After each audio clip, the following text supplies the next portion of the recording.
오늘은 부활절 셋째 주일이고 새로운 달이 시작하여 5월 첫째 주일 어린이 주일입니다. 그래서 부활절 성서 묵상을 어린이 주일과 관련된 주제로 생각해 보고자 합니다. 먼저 예수님께서 어린이와 관련해서 주신 두 개의 말씀을 떠올립니다. 첫 번째는 제자들의 물음에 대한 예수님의 답변이었습니다. 제자들이 물었습니다. 하나님 나라에서 가장 큰 사람이 누구입니까? 예수님은 이렇게 답변하십니다. 어린아이와 같이 자기를 낮추는 사람이다. 두 번째는 이렇게 말씀하십니다.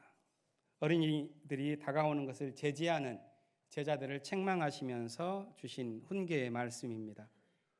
어린이들이 나에게 오는 것을 막지 말아라. 하나님 나라는 이런 사람들의 것이다. 누구든지 어린아이와 같이 하나님 나라를 받아들이지 않는 사람은 거기에 결코 들어갈 수가 없다. 예수님은 어린아이를 이렇게 두 가지로 이해했습니다. 어린아이와 같은 사람이란 자기를 낮추는 사람이고 하나님 나라를 받아들이는 사람입니다. 하나님 나라를 받아들이기 위해서는 자기를 낮춰야 합니다. 자신을 열고 다가오는 것을 받아들이지 않으면 안 됩니다. 어린이들은 외부 환경에서 오는 자극을 쉽게 받아들입니다. 주변 세계에 민감하고 배울 자세가 되어 있습니다. 예수님은 그렇게 자기를 낮추고 상대방에게 마음을 열고 세계를 이해하는 사람들을 통해서 하나님 나라가 움터온다는 것을 가르쳐 주십니다.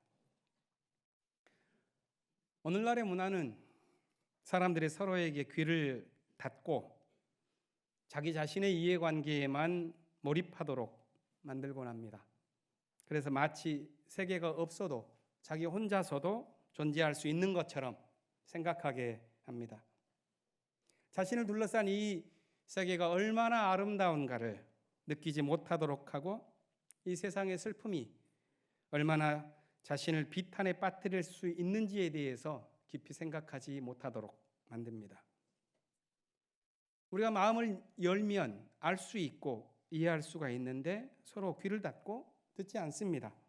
마치 듣지 않고서도 살아갈 수 있는 것처럼 생각합니다. 그런데 한번 입을 닫고 잠시 침묵 기도를 한번 드려보십시오. 한 5분 정도만 침묵을 유지하다 보면 그 사이에 침묵하는 자신의 마음을 스쳐 지나가는 영상과 소리가 얼마나 많은지를 경험하게 될 것입니다. 그렇게 자기 밖의 세계가 자기 안에서 메아리 치는데 우리는 평소에 그것을 의식하지 못하고 살아갑니다. 그렇지만 우리가 의식하지 못한다 하더라도 그 순간에도 우리의 생각과 우리의 말은 이 세상과 끊임없이 교감하면서 이루어집니다. 그렇기 때문에 우리가 무엇을 생각하고 있는지를 인식하고 또 우리가 무엇을 듣고 말하고 있는지를 깨닫는 것, 이것이 참 중요합니다. 그런데 스스로를 들여다보는 훈련이 되어 있지 않으면 그것을 알 수가 없습니다. 그래서 쉽게 혹세무민의 소리에 현혹되거나 진실을 외면한 이 세상의 소란에 넋을 잃고 맙니다. 자기 관심의 벽을 넘지 못해서 다가오는 하나님 나라의 소식에 대해서 귀를 닫습니다. 오늘 읽은 세 개의 성경 본문에서 예수님은 어린아이와 같이 불릴 만한 세 명의 사람을 우리가 보게 됩니다. 바울과 요한과 베드로인데 이들은 자신을 낮추고 소리를 들으면서 하나님 나라를 향하여 마음을 열었습니다. 그들이 경험한 것은 자기가 아닌 다른 곳에서 울리는 소리였습니다. 하나님을 공경하는 신실한 태도 가운데 하나는 듣는 것입니다. 하늘에서 들려오는 소리가 자기 마음밭에서 움이 트고 솟아나면 거기서부터 하나님 나라가 시작됩니다. 그런데 하늘에서 들려오는 소리는 실상 따지고 보면 자기 마음속에서 솟아나는 소리이기도 합니다. 그것이 서로 다르지 않습니다. 오늘 성경 말씀을 통해서 한번 보겠습니다. 사도행전 9장은 사도 바울이 경험한 회심 사건에 관한 이야기입니다. 이 사건은 율법 종교에 매여 있던 바리새인 사울이 자신의 삶의 방향을 바꿔서 예수 운동을 전파하는 바울이 된 이야기입니다. 바울이 이렇게 된 계기는 하늘에서 들려온 소리를 들었기 때문입니다. 이 사건이 그의 인생사에서 매우 중요한 사건이었기 때문에 바울은 나중에 자신이 왜 예수 운동을 시작하게 되었는지를 증언할 때 이 사건을 거듭해서 언급합니다. 사도행전 22장과 26장에 보면 길게 바울이 이 9장에서 경험한 사건을 증언합니다. 오늘 본문을 보면 바울이 다른 종교적 신념을 가진 사람들을 핍박하기 위해서 다마스쿠스를 향해서 행진했습니다. 며칠 걸어서 거의 도착하게 되었을 때 하늘에서 이상한 소리가 들립니다. 사울아, 내가 왜 나를 핍박하느냐? 깜짝 놀라서 주님 누구십니까? 이렇게 물으니까 나는 내가 핍박하는 예수다. 이런 뜬금없는 소리를 들었었던 바울은 참 난감했겠지요. 이때의 심정을 사도행전 22장 10절을 보면 바울이 이렇게 설명합니다. 주님, 그렇다면 내가 무엇을 해야 합니까? 예수께서 대답합니다. 일어나서 성 안으로 들어가라. 내가 해야 할 일을 일러줄 사람이 있다. 사도행전 26장에 있는 바울의 증언을 따르면 조금 더 이 이야기가 무엇을 뜻하는지를 구체적으로 전해줍니다. 내가 네게 나타난 목적은 너를 일꾼으로 삼아서 증인이 되게 하려는 것이다. 이렇습니다. 이 사건을 경험한 바울은 이전에 자신의 행동을 이끌어오던 그런 목표를 잃어버리고 삶의 방향을 바꿉니다. 이 회심 사건을 종교적인 개종이나 윤리적인 회개로 보기는 어려울 것 같습니다. 바울이 유대교에서 기독교로 개종했다거나 도덕적인 질곡으로부터 벗어나는 기회를 얻었다거나 이렇게 보는 것은 충분치 않습니다. 분명한 것은 바울이 경험한 이 사건은 무엇보다도 자기 자신을 깊이 들여다보는 사건이었다는 점입니다. 바울은 하늘에서 울려오는 소리를 듣고서 그 소리가 자기의 마음에 담길 때 자기를 이전보다도 훨씬 더 깊이 이해할 수 있게 되었습니다. 그가 본래 어떤 사람이었는지에 대해서 오늘 본문 1, 2절은 이렇게 말합니다. 그는 남을 위협하고 살기를 띈 사람입니다. 예수의 길을 걷는 사람을 닥치는 대로 묶어서 끌고 오기 위해서 국경 너머의 도시를 향해서 진군하는 사람이었습니다. 다마스쿠스는 예루살렘에서부터 한 200km가 넘는 거리에 있기 때문에 100리씩 그 뙤약볕을 걸어서 일주일 가까이 가야지 도착할 거리에 있는 먼 곳입니다. 바울은 그 긴 길은 매우 포악한 마음을 품고 행진하고 있었습니다. 처음에는 그것이 아마 자기 종교에 대한 충실이라고 생각했을 것입니다. 하지만 그 긴 길을 걸어가면서 그는 자신이 얼마나 종교적 율법에 갇혀서 잃지 말아야 할 인간성을 잃어가고 있는지를, 그래서 종교 율법이라는 것이 자기의 인간성을 어떻게 먹어치우는지를 보게 되었을 것입니다. 그렇게 때가 되자 하늘의 소리가 들립니다. 사울아, 내가 왜 나를 핍박하느냐? 하늘에서 들려온 이 소리는 어쩌면 바울 자신의 내면에서 들려온 소리와 같을지 모릅니다. 사도행전 22장을 보면 바울은 이 상황을 묘사할 때 어떻게 말하냐 하면 자신과 함께 있었던 다른 사람들은 하늘에서 울리는 이 음성을 듣지 못했다, 이렇게 표현합니다. 따라서 왜 내가 나를 핍박하느냐 하고 하늘에서 들려오는 이 음성은 실은 바울 스스로가 자기에게 던진 의문과 다르지 않습니다. 나는 왜 예수의 도를 믿는 사람들을 닥치는 대로 끌고 가려고 지금 이렇게 다마스커스로 행진하고 있는 것일까? 스스로를 향한 이런 의문이 생겼을 때 어린 시절부터 하나님에게 진실하고자 했던 자신의 본래의 모습을 잃어버린 스스로를 보게 되었습니다. 자신을 지금 채우고 있는 것은 낡은 율법이고 자신은 이 낡은 율법이 만들어낸 증오와 분노에 의해서 행동하고 있다는 사실을 깨달은 것입니다. 앞이 캄캄해지고 더 이상 걸을 수가 없게 되었습니다. 바울은 하늘에서 울린 소리를 듣고 나서 눈앞이 캄캄해졌습니다. 하지만 이제까지 봐온 세상에 대해서 눈이 멀어버리자 그때야 비로소 자신을 움직이고 있는 동력이 무엇인지를 환히 알게 됩니다. 그리고 앞으로 자신을 움직여갈 것이 무엇인지를 생각할 수 있게 되었습니다. 율법에 지배당한 삶이 아니라 하늘에 초대받는 삶이 어떻게 펼쳐질지에 대해서 생각할 수 있게 된 것입니다. 바울의 경험을 보면 하늘의 소리를 듣는 것과 자신을 발견하고 삶을 분별하는 것이 실상은 동전의 앞 뒷면이라는 것을 알게 됩니다. 그리스도를 경험하는 것과 진정한 자기 자신을 발견하는 것은 서로 분리될 수가 없는 일입니다. 요한계시록 5장의 본문은 두 개의 노래로 이루어졌습니다. 하나는 헤아릴 수도 없이 많은 수를 가진 천사들이 부른 노래였고, 다른 하나는 이 세상의 모든 만물이 함께 외친 소리입니다. 그 내용은 같습니다. 죽임당한 어린 양이 힘과 지혜와 영광과 축복을 받을 자격이 있다는 것입니다. 이 두 노래는 사도 요한이 파트모스라고 하는 섬에 포로가 되어서 갇혀 있을 때 들은 소리입니다. 요한계시록을 크게 보면 4개의 환상군으로 이루어져 있는데요. 오늘 본문은 두 번째 환상에 속해 있습니다. 이 두 번째 환상의 무대는 하늘궁전입니다. 하늘궁전의 중앙에는 보좌가 있고 거기에 어떤 분이 앉아 있습니다. 그 주위로 흰 옷을 입은 24명의 장로들이 앉아 있고 그 옆에는 날개에 무수한 눈이 박혀 있는 날개쌍을 6개씩 가진 4 생물이 있었습니다. 그들이 찬양을 하고 있는 하늘 예배, 거기에 문제가 생긴 겁니다. 바로 이것이 오늘 성경의 본문입니다. 배경입니다. 하늘 예배에서 중요한 것은 이 중앙에 앉아 계신 분의 손에 들려있는 두루마리를 펴서 읽어야 하는데 그걸 펼칠 수 없도록 7개의 봉인이 찍혀 있는 겁니다.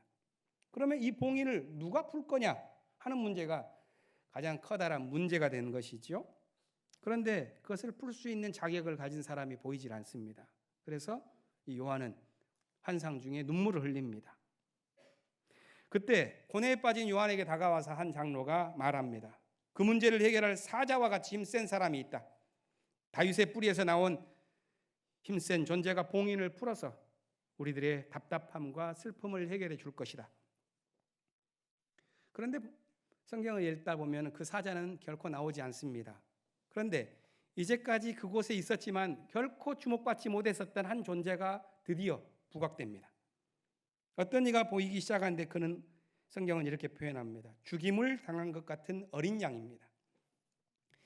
이 어린 양이 두루마리를 받아들자 장로들은 새로운 노래를 부르기 시작하고 그리고 이어진 하늘과 땅의 노래가 오늘 우리가 읽은 본문 내용입니다. 요한계시록은 상징적인 언어로 차 있기 때문에 우리가 그 문자 너머의 의미를 알기 위해서는 상상력을 발휘해야 합니다. 하지만 묵시문학이라는 장르를 우리가 이해한다면 그 상징들이 뭘 의미하는지를 아는 것은 그렇게 어렵지는 않습니다. 묵시문학은 위기의 시대에 신앙 공동체를 지키려는 목적으로 기록되었습니다. 따라서 요한계시록은 먼 미래에 벌어질 어떤 기록이라기보다는 어두운 시대에 역경을 뚫고 나아가야 할 사람들에게 위로와 희망을 주는 말씀들입니다. 오늘 본문을 두고 먼저 고려할 사항은 이것이죠. 두루마리의 봉인을 풀 자격이 누구에게 있느냐 하는 이 문제가 중요한데 바로 그것이 뭘 의미하느냐 하는 것입니다. 그것은 아마도 운명의 열쇠를 쥐고 있는 자가 누구냐 하는 질문과도 같다 여겨집니다. 역사의 방향과 사람들의 운명에 관한 열쇠를 도대체 누가 갖고 있느냐 하는 문제입니다. 이 문제는 로마 제국에서 핍박당하던 그들에게만 해당되는 것이 아니라 오늘 살아가는 우리에게도 동일한 질문일 수가 있습니다. 도대체 우리는 우리 시대에 맡고 있는 이 숱한 문제들, 그것을 풀어갈 해결책, 그 열쇠를 누가 쥐고 있다고 생각하는 겁니까? 당시 로마 제국의 질서는 너무나도 분명한 현실이었고 그 현실은 참담했습니다. 요한은 처참한 현실에서 다른 가능성을 보지 못했기 때문에 슬픔에 빠졌습니다. 장로들은 과거가 전해준 믿음을 따라서 다윗의 뿌리에 나올 사자와 같은 존재를 그렸지만 그런 존재는 역사의 끝내 나타나지 않습니다.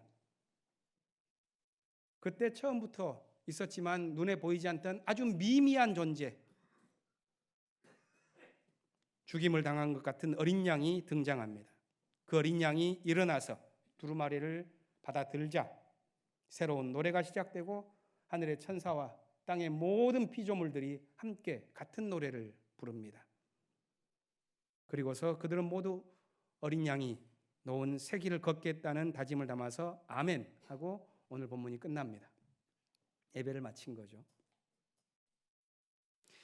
이 요한계시록에 나오는 어린 양에 대한 찬양과 이 예배의 장면은 그동안 기독교에서 참 많은 오해를 불러일으켰습니다.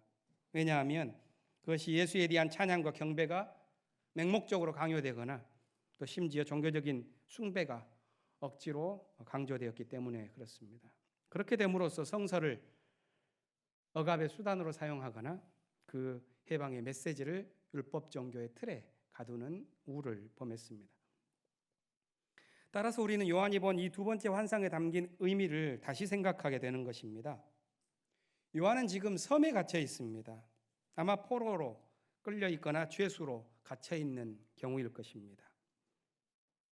그는 그 와중에 절망의 시대를 살아가면서 그 시대가 갖고 있는 모순과 어둠을 느끼면서 환상을 체험합니다. 하늘과 땅의 소리를 듣습니다. 헤아릴 수도 없이 수천 수만의 천사들이 하늘에서 나타나서 찬양을 부르는 거죠. 그리고 땅 아래, 땅 위에, 바닷속에 있는 모든 피조물, 세상의 만물이 함께 외치는 소리를 듣습니다. 놀랍게도 그 소리는 같았습니다. 이 세계의 운명을 십자가에 달린 어린 양이 쥐고 있다는 외침입니다. 그것은 분명히 당시의 민중들이 갖고 있는 바람이요 꿈이었을 것입니다. 인생에서 추구되어지는 7가지의 중요한 사항들, 권력, 부, 지혜, 힘, 존경, 영광, 축복, 이것을 받을 자격이 과연 누가 있는가? 이 세상을 살아가면서 이것을 소유할 수 있는 자격을 누가 갖췄는가? 이 물음에 대해서 요한은 이 세상의 모든 만물이 한 목소리로 이야기하는데 그것은 당시를 지배하는 로마 제국도 아니요, 그들에게 알려져 왔었던 힘센 사자와 같은 용맹한 자도 아니라 오직 죽임당한 어린 양이라고 하는 놀라운 결론에 이른 것입니다. 바로 이것이 민중의 꿈이요 새하늘과 새 땅에 관한 예언자 이사야가 전해준 꿈이었습니다. 그리고 그것은 그 이후에 신앙 공동체에 변치 않는 비전이 되어서 우리에게까지 전해져 옵니다. 요한복음 21장의 본문은 제자들이 경험한 부활 예수에 관한 이야기죠. 본문은 2개의 이야기로 구성되어 있습니다. 전반부는 갈릴리 호숫가에서 스승을 만난 7 제자의 이야기이고 후반부는 베드로와 예수님의 대화입니다. 이 두 이야기는 길을 잃어버린 제자들이 다시 부름을 받은 과정을 그리고 있습니다. 스승을 잃은 제자는 생업으로 돌아갔죠. 어부였던 베드로가 먼저 나는 고기를 잡으러 가겠다 이렇게 말합니다. 다른 제자들 역시 베드로와 같은 선택을 했습니다. 그들에게 부활절 이후의 삶은 그다지 성공적이지 못했습니다. 밤새워 노력했는데도 고기 한 마리 잡지 못했다는 본문의 이야기가 바로 그것을 표현합니다. 예수의 제자로서 사람을 낚는 일에서도 아마 그러했을 것입니다. 그런데 예수께서는 그 좌절의 자리에 찾아옵니다. 그리고 오른편에 그물을 내리라는 예수님의 말씀을 따른 제자들은 많은 고기를 잡게 되었습니다. 그때 눈이 떠져서 선생님을 보게 되었고 베드로는 바다로 뛰어들어서 스승을 향합니다. 예수님은 밤새 수고한 제자들을 위해 생선을 굽고 빵을 준비해서 만찬을 베풉니다. 제자들을 위로하고 성찬으로 초대합니다. 그리고 이야기는 베드로와의 대화로 이어지죠. 예수님이 먼저 베드로에게 묻습니다. 내가 나를 사랑하느냐? 베드로는 그렇습니다. 내가 주님을 사랑하는 줄을 주님께서 아십니다. 이렇게 대답합니다. 그런데 예수님의 질문은 그치지 않고 3번이나 이어집니다. 그러자 같은 질문을 3번째 받은 베드로는 그만 고민에 빠지고 말았습니다. 베드로가 고민하는 이유를 대화 중에 사용된 표현에서 찾는 사람도 있습니다. 한글 성서에 나오지 않지만 헬라어 원문으로 보면은 예수님이 나를 사랑하느냐 하고 물을 때 사용한 단어는 아가페오입니다. 그런데 베드로는 우정을 뜻하는 필리아로 대답합니다. 두 번째도 예수님께서는 내가 나를 사랑하느냐 아가페오 하느냐 이렇게 물을 때 베드로는 내가 당신을 필레오 하는 줄을 당신이 압니다. 이렇게 묻죠. 대답하죠. 그러자 예수님의 3번째 질문이 달라집니다. 예수님은 아가페오라는 단어를 치우고 필레오로 묻습니다. 네가 정말로 나를 필레오 하느냐? 이러니까 베드로는 고민에 빠져버립니다. 그런데 저는 이 베드로의 고민을 이 언어에서 더 깊이 파고 들어가 찾을 필요는 없을 것 같습니다. 왜냐하면 요한복음의 다른 부분들을 보면은 이 사랑을 의미하는 동사는 아가페오라는 말과 필레오라는 말이 그냥 혼용되어서 쓰이기 때문에 그렇습니다. 대신에 우리는 베드로가 고민에 빠진 이유를 그가 살아온 삶의 내력에서 그의 경험에서 찾아보는 것이 좋을 것입니다. 그것은 스승이 잡혀가던 날 밤 3번씩이나 자신은 그와는 아무런 상관이 없다고 부인했었던 자신의 비겁한 모습과 연관시켜보는 것이 옳지 않겠는가 생각합니다. 아마 그날 이후로 베드로는 자책하는 삶을 살지 않을 수 없었을 것입니다. 그런데 그 선생님이 찾아와서 허탕치고 있는 자기의 삶을 위로하고 묻습니다. 내가 나를 사랑하느냐? 3번이나 거듭되는 이 질문은 베드로에게 이어지고 있던 실패와 좌절을 넘어서게 만들어주는 계기가 되었습니다. 마침내 고심에 찬 마지막 대답을 마친 베드로에게 예수께서 주신 말씀은 나를 따르라 하는 것입니다. 이 말씀을 들은 베드로는 이제 부활하신 예수님과 함께 다시 새롭게 길을 걸어갈 준비가 되었습니다. 그러니까 나를 따르라는 예수님의 말씀은 사실 베드로의 마음속에서 솟아난 다짐과 같은 말이었습니다. 우리는 이렇게 3곳의 성경 말씀을 통해서 하늘의 소리, 땅의 소리를 듣고 자신의 갈 길을 찾았던 3사람의 이야기를 보았습니다.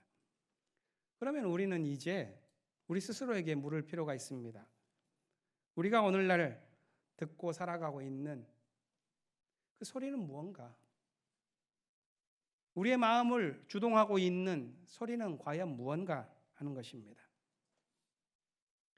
최근 들어 정치권의 어지러움이 더해가고 있습니다. 물론 어제 오늘의 일이 아니었지만 그 혹세 무민의 소리가 도를 넘어가고 있습니다.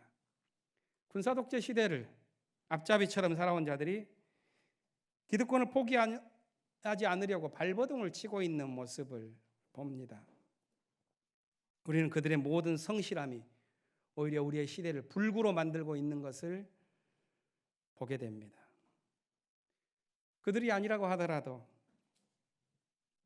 인류는 신자유주의라고 불리는 가혹한 시기를 한 세대 넘게 살아오고 있습니다.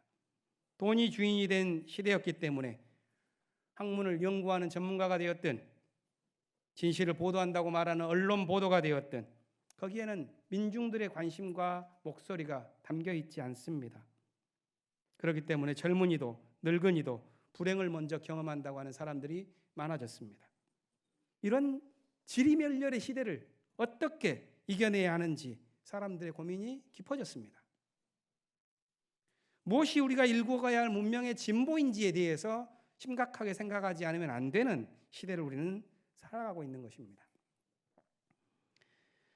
함석헌 선생님이 오래전에 이런 말씀을 한 적이 있는데요. 그것은 외침이라기보다는 스스로의 고민이었던 것 같습니다. 좀 길지만 제가 읽어드리겠습니다. 진보주의의 용감한 현대인이여, 지금쯤 너의 생각을 돌이켜보아도 좋을 만한 때가 되지 않았나? 이때까지 돌진하여 온 것이 반대 방향으로 온 것이 아닌가 하고 생각해 볼 만하지 않은가? 진보, 넌 얼마나 많은 젊은 생명을 먹어치운 몰록이냐?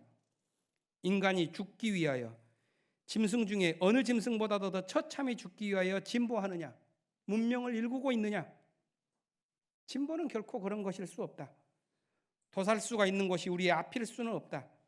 이 차마 볼 수 없는 역사의 비극을 무의로 끝나지 않게 하는 일이 있어야지만 진보다.